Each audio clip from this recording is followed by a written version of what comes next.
Hello বন্ধুরা, তোমরা সবাই কেমন আছো? আশা করি ভালো আছো। আমিও খুব ভালো আছি। চলে এসেছি আর একটা নতুন ব্লগ নিয়ে।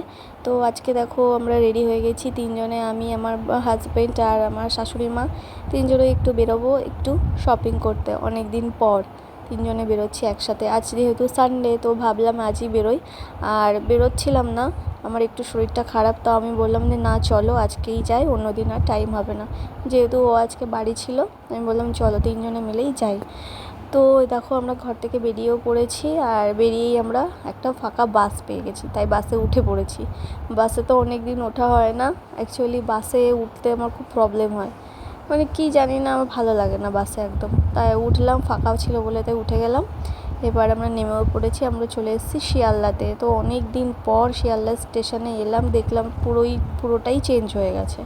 তো এটা তো কী বলো, তোমরা তো সবাই জানো, একটা ব্যস্ততম রেলওয়ে স্টেশন, যেখানে লোকজন সারাক্ষণ গিজগিজ করে, যতই ঝড় হোক, বৃষ্টি হোক, আর যাই হোক না কেন। তো আগে তো প্রায় শিয়ালদাতে আসা হতো, কেননা এখান দিয়ে আমি কলেজে যেতাম।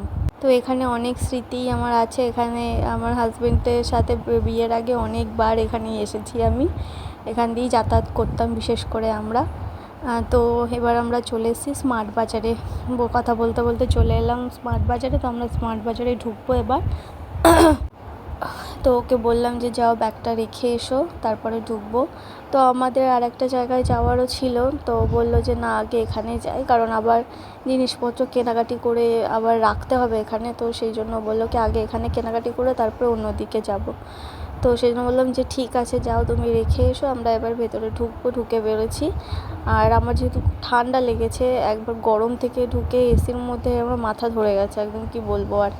যাই হোক, এই যে টুকটাক করে কেনাকাটি করছি। আমি একটা কুর্তি, একটা টপ নিয়েছি, তোমাদের সাথে এগুলো পরে শেয়ার করবো। আর এখানে দেখো একটা কুর্তা দেখা হচ্ছে, এটা হচ্ছে গিফটের জন্য। সামনেই বিয়ে বাড়ি আছে, তো গিফটের জন্য আমি বললাম যে একটু ডিফারেন্ট কিছু দাও। আর এখানে দেখো ওরা দাঁড়িয়ে আছে, আমি ট্রায়াল রুমে ট্রায়াল দিচ্ছি জামা।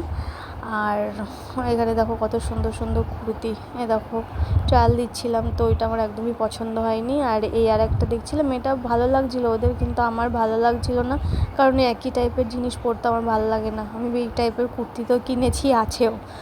ওই জন্য একটু ডিফারেন্ট টাইপের কুর্তি আমি নিলাম। আমাদের কেনাকাটি মোটামুটি এখান থেকে কমপ্লিট হয়ে গেছে। এবার আমরা যাব আদিমোহিনী মোহন কাঞ্জিলালে। তো তার জন্য আমার বর একটা ক্যাব করে নিল, আর অটো ফটো করলাম না, কারণ তাড়াতাড়ি যেতে হবে। যাই হোক, এই যে চলে এসেছি এখানটায়, একটা শাড়ি কেনা হয়েছে এখান থেকে, আর আমি আর মা কিছু শাড়ির কালেকশান দেখে গেলাম, আবার পরে আসবো আমরা কিনতে।